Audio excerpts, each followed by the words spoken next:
We often find it easy to forget past pains or promises once we reach the peak of success. However, 2 Samuel chapters 8 and 9 provide a profound lesson on what true strength looks like and how the blessings we receive from the Creator should be shared. Chapter 8 begins with David's relentless string of victories. He subdued the Philistines, Moabites, Syrians, and Edomites. The scripture defines David's military achievements in a single, powerful sentence. The Lord gave David victory everywhere he went. To understand this deeply, we must look at the military culture of the ancient Near East. When kings of that era were victorious, they typically amassed vast wealth for personal glory and often treated the defeated with extreme cruelty. David did hamstrung the chariot horses, but this was less an act of cruelty and more a spiritual declaration. He was choosing not to rely on human military might, represented by horses and chariots, but to trust solely in divine protection. Furthermore, he did not hoard the immense spoils of war in a personal treasury.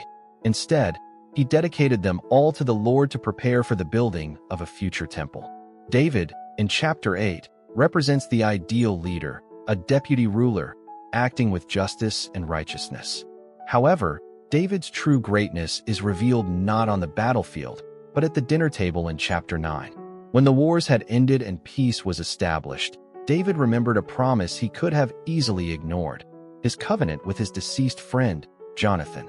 He asks, "Is there anyone still left of the house of Saul to whom I can show kindness for Jonathan's sake?" In the political climate of that time, this was a radical and even dangerous inquiry. When a new dynasty took over, the standard practice was to eliminate any remaining members of the previous royal family to prevent future uprisings. But David chose covenant love, Hesed, over political security. Through this search, he finds Mephibosheth, the grandson of Saul and son of Jonathan. Mephibosheth was living in a place called Lo-debar. In Hebrew, Lo-debar literally means a place of no pasture, a desolate, barren land. Moreover, he was disabled in both feet. In the culture of that day, such a disability was often viewed as a curse or a sign of weakness, making him an unthinkable candidate for royal attention. When Mephibosheth heard the king was looking for him, he likely expected a death sentence. Falling before David, he described himself as a dead dog, an extreme metaphor for the most worthless and lowliest of beings. David's response, however, was revolutionary. Don't be afraid. David did not just restore all the land that belonged to Saul. He declared that Mephibosheth would eat at the king's table like one of the king's sons. This was not just a one-time meal.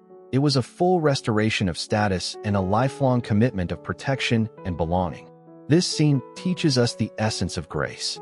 Mephibosheth did not sit at the king's table because of his own merit or ability. He was there solely because he was Jonathan's son and because of the covenant David had made. Spiritually, we are all like Mephibosheth, living in our own Lo-debar, feeling unworthy and without hope. Yet, because of a greater covenant, we are called out of the barren places and invited to a royal table. A true victor is not someone who merely defeats enemies, but someone with a heart large enough to embrace even the descendants of their rivals. The strength David used to conquer the world in chapter 8 is perfected by the warmth of the love he used to embrace a single, broken individual in chapter 9. May you experience the kind of victory where the Lord is with you wherever you go. And may the result of that victory lead you to practice Hesed, inviting those who are hurting or forgotten to sit at your table of grace. God of love and justice, thank you for teaching us through David's life where true victory comes from and how that victory should be shared. We confess that you alone are the one who gives us victory wherever we go. Help us to cast away the pride of relying on our own strength in moments of success, and grant us a humble heart to return all glory to you. Lord, help us to look around for those who are suffering in desolate places like Lo-debar, forgotten by the world.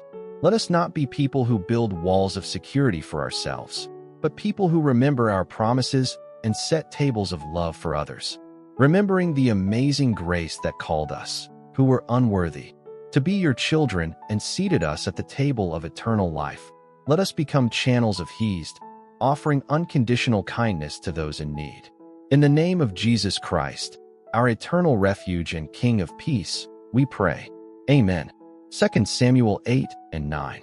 In the course of time, David defeated the Philistines and subdued them, and he took Mephibosheth from the control of the Philistines. David also defeated the Moabites. He made them lie down on the ground and measured them off with a length of cord. Every 2 lengths of them were put to death, and the 3rd length was allowed to live. So the Moabites became subject to David and brought tribute. Moreover, David defeated Hadadezer son of Rehob, king of Zobah, when he went to restore his control along the Euphrates River. David captured 1,000 of his chariots, 7,000 charioteers, and 20,000 foot soldiers. He hamstrung all but 100 of the chariot horses. When the Arameans of Damascus came to help Hadadezer king of Zobah, David struck down 22,000 of them. He put garrisons in the Aramean kingdom of Damascus, and the Arameans became subject to him and brought tribute. The Lord gave David victory everywhere he went. David took the gold shields that belonged to the officers of Hadadezer and brought them to Jerusalem.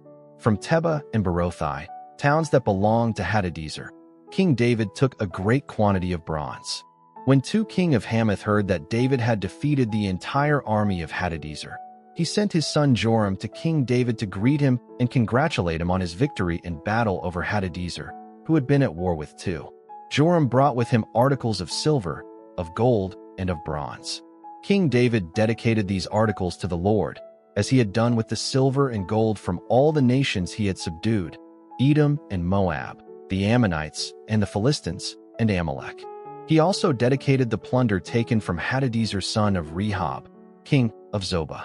And David became famous after he returned from striking down 18,000 Edomites in the Valley of Salt.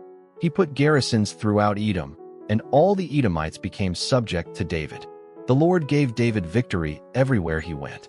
David reigned over all Israel, doing what was just and right for all his people.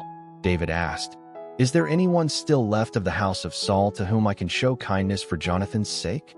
Now there was a servant of Saul's household named Ziba. They summoned him to appear before David, and the king said to him, "Are you Ziba?" "At your service," he replied. The king asked, "Is there no one still alive from the house of Saul to whom I can show God's kindness?" Ziba answered the king, "There is still a son of Jonathan. He is lame in both feet." "Where is he?" the king asked. Ziba answered, "He is at the house of Machir son of Ammiel in Lo-debar." So King David had him brought from Lo-debar, from the house of Machir son of Ammiel. When Mephibosheth son of Jonathan, the son of Saul, came to David, he bowed down to pay him honor. David said, "Mephibosheth." "At your service," he replied. "Don't be afraid," David said to him, "for I will surely show you kindness for the sake of your father Jonathan. I will restore to you all the land that belonged to your grandfather Saul, and you will always eat at my table." Mephibosheth bowed down and said, "What is your servant, that you should notice a dead dog like me?" Then the king summoned Ziba, Saul's steward, and said to him, "I have given your master's grandson everything that belonged to Saul and his family. You and your sons and your servants are to farm the land for him and bring in the crops, so that your master's grandson may be provided for. And Mephibosheth, grandson of your master, will always eat at my table." Now Ziba had 15 sons and 20 servants.